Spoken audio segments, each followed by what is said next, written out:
Olá, tudo bem? Eu entrevisto Gessé Souza, autor de A Ralé Brasileira, Os Batalhadores Brasileiros, A Tolice da Inteligência Brasileira, Radiografia do Golpe, e ele está para lançar A Elite do Atraso, da Escravidão à Lava Jato. Professor Gessé, qual é a relação entre a escravidão e a Lava Jato? Elas estão dentro de um mesmo contínuo, né, de uma história que tem 500 anos, ela está montada aqui na estratégia de uma elite que nos domina, que é uma elite econômica, né, e que é uma elite que logrou se tornar invisível na sua ação. Quer dizer, a gente não se percebe como uma sociedade escravocrata. Isso significa que nós a repetimos, porque nós nunca criticamos, né? A gente se imagina vindo de Portugal, que é uma balela, não é isso? Em Portugal não havia escravidão, não é isso? A gente pode falar português, gostar de bacalhau e não ser português, não é isso? Nós somos filhos da escravidão e é de onde nós temos a nossa herança. Essa elite, né, por exemplo, não é uma elite como a elite francesa, não é a elite alemã, não é a elite japonesa, não é a elite chinesa, né, que comemora a cada ano o aumento do salário médio do trabalhador chinês, que está vendo longe. A elite sempre fica com a melhor parte do bolo, Paulo, né? Agora, até para ficar com a melhor parte do bolo e continuar comendo esse bolo, ele tem que pensar a longo prazo, né? A nossa elite é uma elite escravocrata, né, que não mudou o seu comportamento, porque ela é uma elite do curto prazo, né? É uma elite burra, né? Apropriação imediata. A apropriação imediata. Eu quero o meu agora, certo? Né? Entende? O que está acontecendo exatamente agora e o que sempre aconteceu aqui, né? Quer dizer, eu quero a terra do meu vizinho, mesmo que seja força, assassinando ele e a sua família. Isso sempre foi a regra aqui. Uma forma de acumulação primitiva de capital, né? Tá. E essa elite, ela continuou, ou seja, da escravidão à Lava Jato, que a Lava Jato é uma forma de expropriação, porque ela tem a ver com o quê? Ela tem a ver com uma mudança de método, né?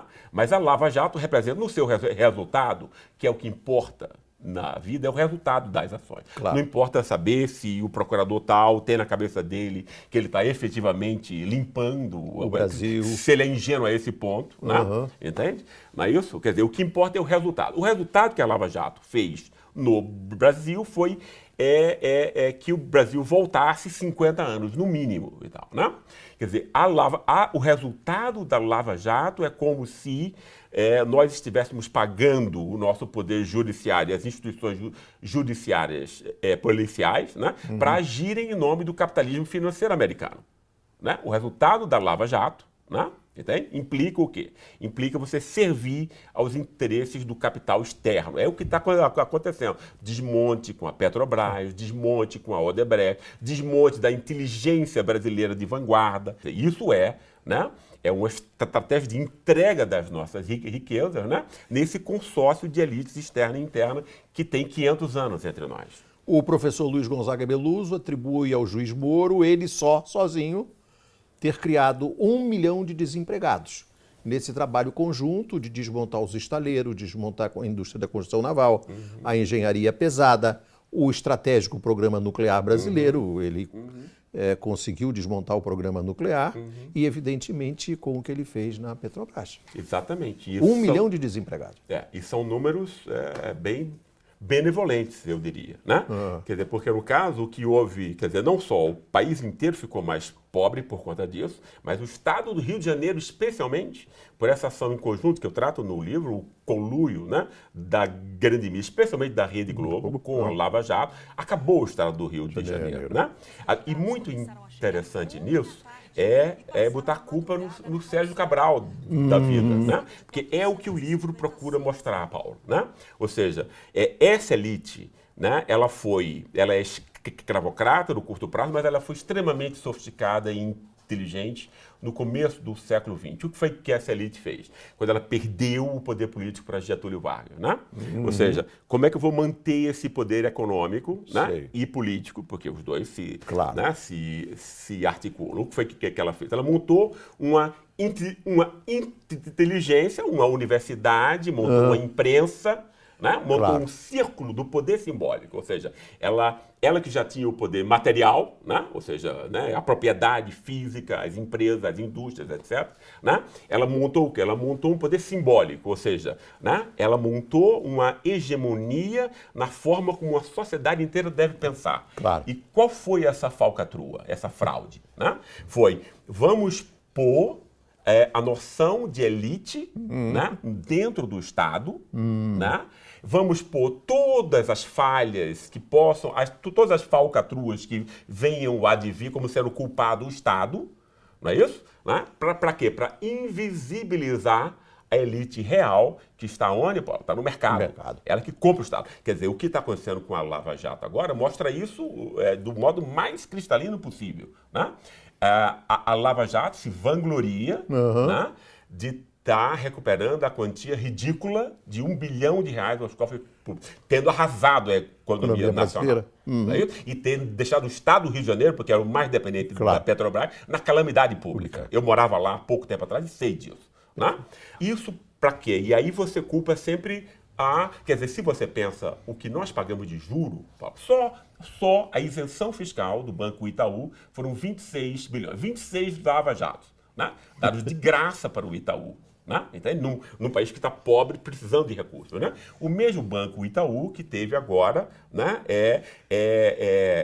lucros máximos, né? Claro, né? sempre. Nesse primeiro trimestre, agora acho que algo como 6 bilhões, enquanto o país está na maior depressão. Ou seja, o país perde dinheiro, se empobrece e os bancos ganham dinheiro. Né? Mas aí você joga a culpa onde? Nos políticos. Nos né? políticos. Nos aviãozinhos, o cara que fica 2 ou 3% nas sobras. Isso. Né? Para que a população, né, seja enganada por essa grande fraude, né, e pense que a questão são os políticos. É claro que os caras não valem grande coisa na sua maioria, né?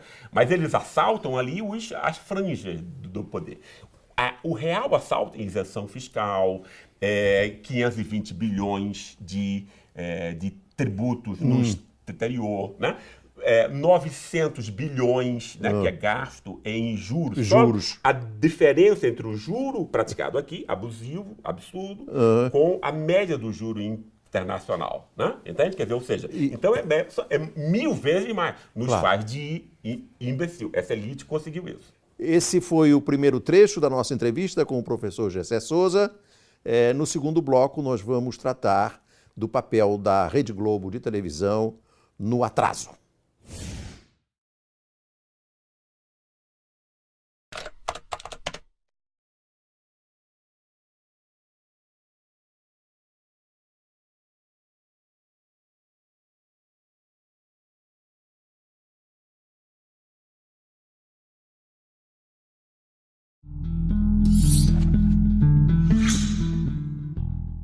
Essa é a segunda parte da entrevista que eu faço para a TV Afiada com o professor Gessé Souza, que lança proximamente o livro A Elite do Atraso, da Escravidão à Lava Jato.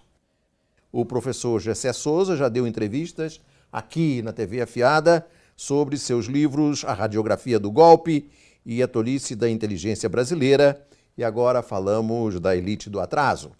No primeiro bloco, que o nosso espectador pode assistir, nós tratamos da relação entre a escravidão e a Lava Jato. Esse é o subtítulo do livro A Elite do Atraso.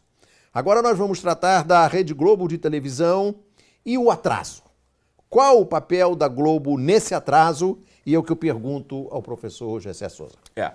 Esse atraso, quer dizer, a culpa, a responsabilidade, né, da imprensa em geral, mas obviamente por conta do seu tamanho, da sua expressão, e porque a Rede Globo, ao contrário das outras, faz um processo que eu procuro analisar no livro, que é tirar onda, que é uma rede pública.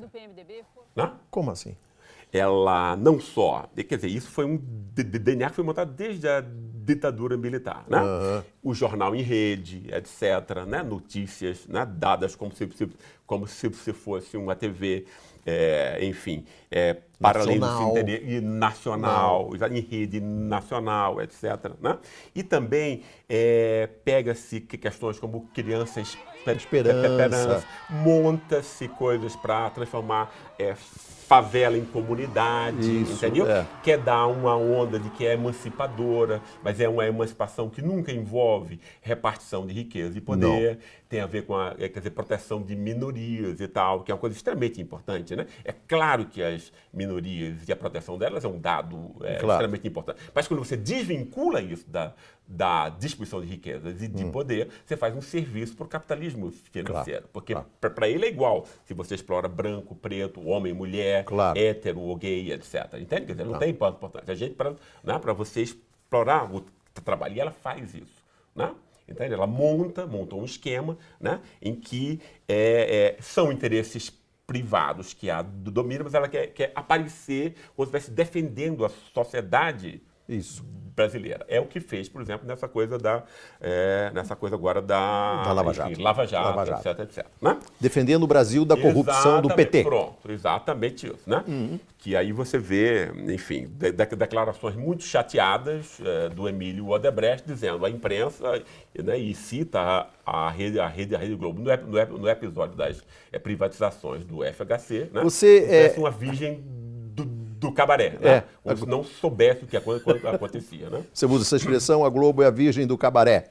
E você cita, e você, além disso, você é um dos poucos estudiosos brasileiros que tem a coragem de enfrentar a Globo, e você cita exatamente esse episódio. Na chamada delação do Emílio Odebrecht, ele diz claramente que participou de uma patranha com a Rede Globo na patranha da privatização ou privataria do Fernando Henrique Cardoso. E isso, como você observa no livro, não provocou a menor curiosidade dos investigadores da Lava Jato. Exatamente. O que é muito estranho. Se você é um paladino da justiça, né? Entende? Quer dizer, como a operação se põe, obviamente que você deveria saber como, em que medida o sistema financeiro está metido nisso e em que medida os canais de comunicação estão metidos nisso. Porque esse é o núcleo da articulação, da dominação entre nós, né? Entende? Quer dizer, por que isso? Porque tudo tem a ver com o repasse de recursos, né, por meio do controle do orçamento, juros, etc. E nós todos, para essa meia dúzia de atravessadores financeiros e oligopólios, né, montados, tornado possível por uma imensa fraude, uma distorção sistemática da realidade pela grande imprensa, comandada pela Rede Globo. E aí o que eu procuro mostrar no livro é de que modo foi montado isso. Isso foi montado logo depois da libertação dos escravos, etc., na década de 20 e tal, não é isso? Quer dizer, aonde essa elite vê que ela tem que dominar também simbolicamente, né? E ela vai montar isso como? Né? Ela vai montar isso no esquema em que, em relação aos pobres, você pode botar a polícia, pode descer o pau, não é isso? Mas a classe média você tem que convencer. Né? Então você tem que criar ideias que você possa manter a classe média como uma espécie de lacaio dessa elite, que é o que acontece hoje em grande medida. Obviamente essa classe média tem várias frações e elas não reagem do mesmo modo. Né? Se eu entendo o seu livro, o seu raciocínio, o papel da Globo é fazer a cabeça dessa classe média lacaia. Exatamente isso, exatamente isso. Tem uma fração dessa classe média que eu chamo de proto-fascista e tal, quer dizer, a Globo simplesmente não faz a cabeça. Esse pessoal já tem necessidades da sua situação de classe, por exemplo, né? Ela se vê ligada à elite e ligado por esse sentimento que vem desde a escravidão de manter o pobre longe. Claro. Né? O pobre tem que estar longe, não pode exato, a expressão que você usa. Não pode frequentar o mesmo shopping center, não pode ir para aeroporto e não pode ir para a universidade, que é a base do poder dessa classe média. Né? A base, quer dizer, no fundo, esse bloco de poder, de classes entre nós, significa o quê? O controle do poder econômico por essa ínfima elite e o controle do conhecimento prestigioso pela classe média, que é quem vai ser juiz, jornalista, professor universitário, Procurador da República, Delegado federal, exatamente. Um ponto, Gessé, que você toca no seu livro, eu gostaria que você explicasse aos nossos espectadores da TV Afiada. Existe uma relação entre o ódio da classe média ao PT e o fato de o PT ter levado o pobre para a universidade. Claro. Qual é o vínculo que você estabelece aí? Esse vínculo está comprovado hoje em dia. Comprovado hoje em dia. Né? Se fosse se fosse a indignação com a corrupção tivesse levado essas frações da classe média, foi que a Globo conseguiu, né? Ela conseguiu pegar também a fração liberal da classe média, de centro, digamos assim, e pôr na rua. Esse pessoal hoje em dia é o pessoal que está se sentindo enganado, né? Porque o fascista ganhou digamos assim, o discurso da sua vida, que ele sempre quis. Ele pode sair do armário, ele pode odiar, etc, etc. Né?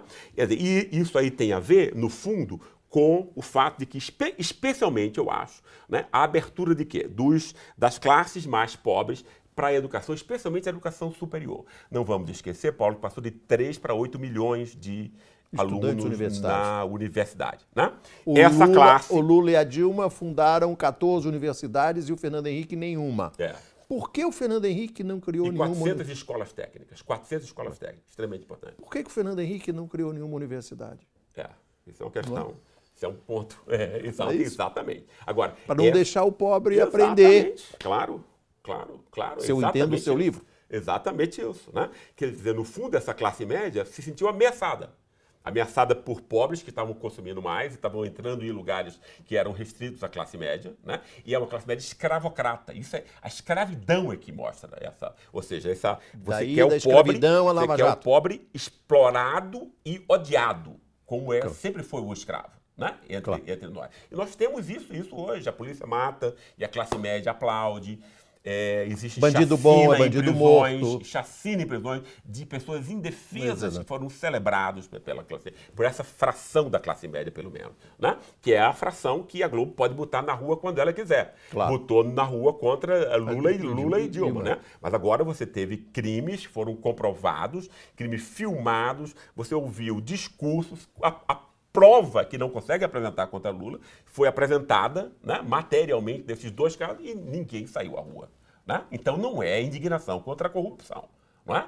Qual é a razão principal? A razão principal é a necessidade de manutenção do privilégio, né, de ter para si só, né, o acesso a conhecimento prestigioso. Por quê? Porque isso vai dar salários bons, vai dar reconhecimento, vai dar prestígio, né, e você vai poder explorar essa classe agora, que não tem mais defesa, né, a preço vil, e vai economizar. E ela vai cozinhar para você, vai cuidar dos seus filhos, né, vai fazer serviços sujos e pesados, e você vai poder investir o seu tempo livre, agora, que você ganha agora em trabalho doméstico, você não precisa mais realizar, em estudos e empregos que vão lhe dar mais dinheiro e mais. Isso é luta de classes óbvia, que é inegável entre nós, né? Isso é inegável, né?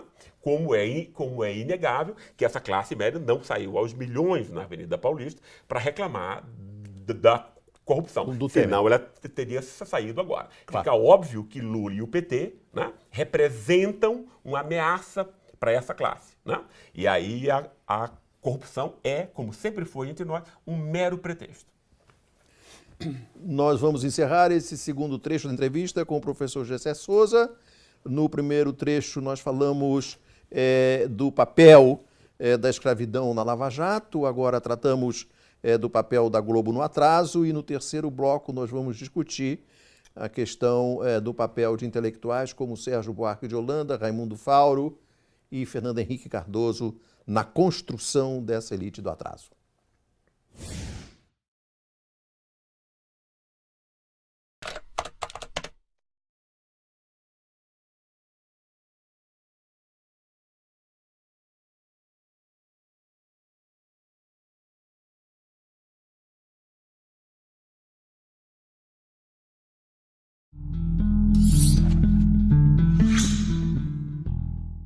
Olá, tudo bem? Essa é a terceira parte da entrevista com o professor Gessé Souza, que está para lançar o livro A Elite do Atraso, da Escravidão à Lava Jato. No primeiro bloco, nós entrevistamos o professor sobre a relação entre a escravidão e a Lava Jato, que está no subtítulo do livro. No segundo, tratamos do papel da Rede Globo de televisão nesse atraso e na construção de digamos, uma ideologia de preservação da escravidão. E agora precisamos tratar de um assunto também relevante no livro dele, que é sobre o papel de intelectuais como Sérgio Buarque de Holanda, autor do livro Raízes do Brasil, Raimundo Fauro, autor do livro Os Donos do Poder, e Fernando Henrique Cardoso, teórico da dependência. Qual o papel desses intelectuais na construção do atraso? Esses intelectuais prestaram, são todos liberais conservadores, né?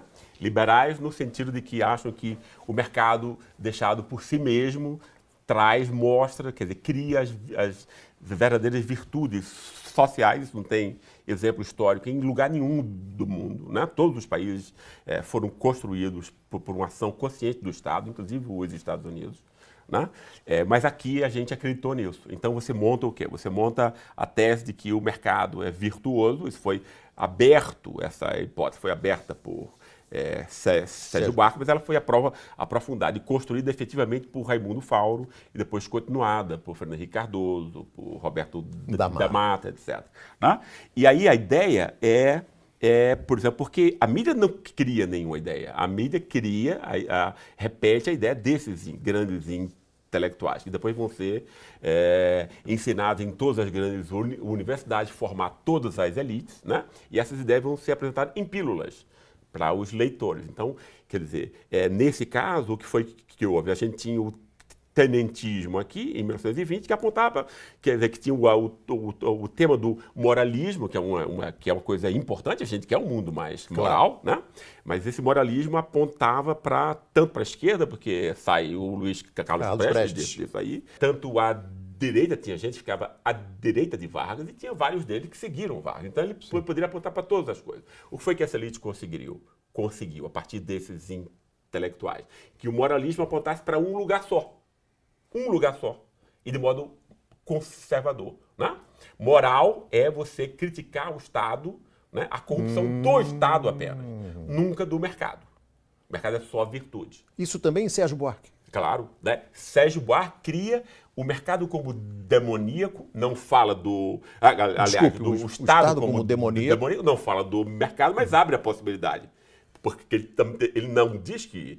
Quer dizer, que o mercado faz parte desse mesmo esquema, como o Estado faz. Como ele abre essa possibilidade, os epígonos, né, como Raimundo Fauro, vão preencher, né, esse tema. Fauro vai ser o grande cara disso, né? Aí vai dizer coisas absurdas, como que a corrupção vem desde Portugal medieval, quando nem se podia falar de corrupção nessa época, em 1380, porque a terra era do rei. E a ideia de corrupção, no sentido moderno, só nasce a partir da ideia de soberania popular, que vai ser construída muito tempo depois, né? E ela vai ser realizada mais tempo depois ainda, né? A partir da Revolução Francesa, etc. Mas e o homem cordial do Sérgio Buarque? Não seria uma tentativa de construir um brasileiro perfeito, um brasileiro generoso e virtuoso? Não, o contrário. Ele pensa essa chave que em Gilberto Freire é ambígua ainda, né? Mas ele dá só negatividade, porque na cabeça dele tem o americano como perfeito, né? O americano e o europeu têm todas as virtudes do espírito, né? Que é o que a gente considera superior e nobre, né? Então esses caras constroem um racismo, porque o racismo não tem só a ver com a cor da pele, né, Paulo? Racismo é toda a oposição que você cria, onde você separa seres humanos de primeira classe de segunda classe.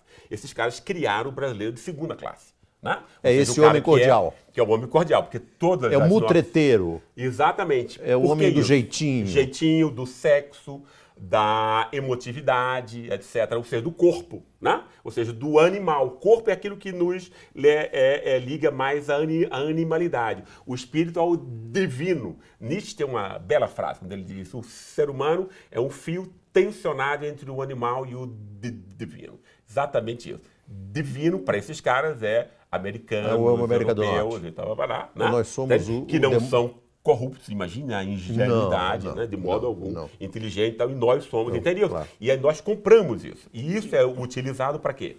pelas próprias elites, né? Entende? Porque essa maldade foi concentrada no Estado. É o Estado. Por que o Estado? Porque quando ele for, por acaso, dominado por líderes populares, como em todas as ocasiões aconteceram, Vargas, Jango, Lula e Dilma, você pode retirar com essa balela da corrupção seletiva. E ainda torna invisível a real corrupção, que é a do mercado, dos bancos, etc. E onde nós entra... somos feitos de imbecis por essa história, Paulo. Até hoje, inclusive a esquerda. E qual é o papel da teoria da dependência nessa arquitetura? A teoria da dependência não entra nisso, mas ela não é uma teoria, no fundo. Porque, no fundo, quando Fernando Henrique está construindo o livro dele, o argumento é de que não só a economia, como os cepalinos faziam, deve ser importante para se pensar essa relação centro-periferia, mas também a política. E ele não cria nenhum conceito onde a política possa ser analisada. Ele simplesmente repete fatos históricos, né, nos diversos países, da forma como a política entrou se uniu com a economia. Né? Mas isso não é um conceito. Né? Ou seja, você tem que mostrar como isso vai operar para o futuro, etc. Né? De que modo você consegue criar relações, regularidades. Ele não mostra nada disso. Né? Ou seja, ele não chega a criar nenhuma teoria própria. Não. Ele li recentemente tudo. Um ponto legal era que a gente voltasse um pouquinho, Paulo, para a questão da Rede Globo. Sim. Porque eu esqueci um ponto que é extremamente fundamental, então, que é o mais importante de todos, que é o fato de que o que está acontecendo agora, o que foi que a Globo fez? Né? A Globo, ao atacar, ela não simplesmente atacou o PT e Lula. Né? O que foi que ela fez? Ela atacou o princípio da igualdade social enquanto tal. Como ela fez isso? Ela pega porque a igualdade é um fim, assim como a liberdade é um fim enquanto tal. Né? Nós todos queremos isso. E toda sociedade cristã quer isso. Nós valoramos isso. Né? Porque é ajudar o outro, é uma noção de solidariedade e tal. Nós, no Ocidente, fomos montados assim. Né? O que foi que a Globo fez? Quando ela diz que PT, Lula e os movimentos sociais que o apoiavam, né? Utilizaram como instrumento a igualdade para roubar no Estado. É um negócio de que o PT é uma associação criminosa que a Lava Jato pegou ipsis literis e tal. Né? Isso foi montado pela Globo, os seus analistas repetiam isso o tempo inteiro. É a busca da igualdade como desculpa para roubar. Exatamente. Foi o que foi montado. Né? Entende? É como se não houver, como se o nosso sistema político não fosse construído para ser corrompido pela economia, né? Entende? Quer dizer, que é o ponto principal que nunca foi tocado. Você seletivamente pega um partido de esquerda para quê? E quando você torna a própria igualdade, quando você estigmatiza a igualdade, Paulo, o que você faz? Porque aí as classes populares não têm como expressar a sua raiva, não tem como expressar o seu ressentimento legítimo de quem é espoliado. Né? Quando você retira essa forma de expressão política, né, típica das classes populares, o que sobra? Bolsonaro. A violência explícita, claro. Né? Porque se a raiva e o ressentimento não pode ser expressado politicamente, que é sobre a forma da igualdade, né? Entende? Se você criminaliza isso, você retira qualquer expressão possível, racional, política dessas classes. Né? Você entrega essas classes aos aventureiros da violência pura. Ou seja, Bolsonaro é filho legítimo da Rede Globo. Muito obrigado.